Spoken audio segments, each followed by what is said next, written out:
ಧರೆಯೊಳಗೆ ಅವತರಿಸಿದ ದೇವಕಿ ಕಂದ ಮುಕುಂದ. ಕಿಲಾಡಿ ಕಿಟ್ಟ ಎನ್ನುವುದು ಈ ಸಾಮಾನ್ಯವಾಗಿ ಮಕ್ಕಳಿಗೆ ಬಳಸುವ ಮಾತು. ಅಂತಹದ್ದೊಂದು ಮಾತು ರೂಢಿಗೆ ಬಂದದ್ದೇ ಶ್ರೀಕೃಷ್ಣ ಜನಿಸಿದ ಮೇಲೆ.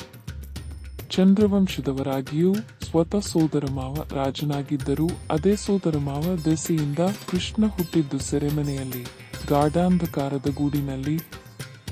ಹಡೆಯುವ ಪ್ರತಿ ಮಗುವನ್ನು ಮಾವ ಕಂಸ ಕಿತ್ತೆಸೆದು ಸಾಯಿಸುತ್ತಿದ್ದ. 7ನೆಯ ಮಗು ಮಹಮ್ಮಾಯಿಯಾಗಿ ಆಗಸಕ್ಕೆ ಹಾರಿ, ಎಲವೋ ಕಂಸ ನಿನ್ನ ಕಾಲ ಸನ್ನಿಹಿತವಾಗಿದೆ. ಮುಂದೆ ಜನಿಸುವ 8ನೆಯ ಶಿಶುವಿನಿಂದ ನಿನ್ನ ಹತ್ಯೆ ನಡೆಯುತ್ತದೆ ಎಂದು ಸಾರಿಯ ದೃಶ್ಯವಾಯಿತು. ಇದೇ ಕಾರಣವಾಗಿ ದೇವಕಿ ವಸುದೇವರಿಗೆ ಸೆರೆವಾಸ. ಯಾರ ಸಹಾಯವೂ ಇಲ್ಲದೆ ಶಾರೀರಿಕ ಮತ್ತು ಮಾನಸಿಕ ನೋವನ್ನು ಯಾರಲ್ಲಿಯೂ ಹೇಳಿಕೊಳ್ಳಲು ಯಾರೂ ತಮ್ಮವರೆಂಬುವರು ಸಿಗದ ದೀನಸ್ಥಿತಿಯಲ್ಲಿ ಹೆರಿಗೆ ನೋವನ್ನು ಮರೆಸಿ ಜನಿಸಿದ ಚಂದ್ರವಂಶದ ಸೂರ್ಯ ಶ್ರೀಕೃಷ್ಣ. ಹುಟ್ಟಿದ ಗಳಿಗೆಯಿಂದಲೇ ಅಸಂಖ್ಯ ಪವಾಡ ನಡೆಸಿದ. ತಂದೆ ತನ್ನನ್ನು ಬುಟ್ಟಿಯಲ್ಲಿ ಹೊತ್ತು ನಡೆವಾಗ ಸುಮ್ಮನೆ ಹೊರಳಿ ಯಮುನೆಗೆ ಒಂದು ಶಾಕ್ ಕೊಟ್ಟ.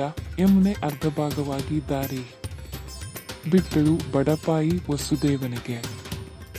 ಬುಟ್ಟಿಯಲ್ಲಿದ್ದ ವಾಸುದೇವನ ಸಾಕಿದ ತಾಯಿ ಯಶೋದೆಯಿಂದ ಲಾಲಿಸಲ್ಪಟ್ಟ ಬಹುಮುದ್ದು ಮಗು ಯಶೋಧ. ಕೃಷ್ಣ ಗೋಕುಲ ಸೇರಿದ. ಗೋಪಾಲನ ಬಾಲಲೀಲಾ ವಿನೋದಗಳು ಒಂದೆರಡೇ.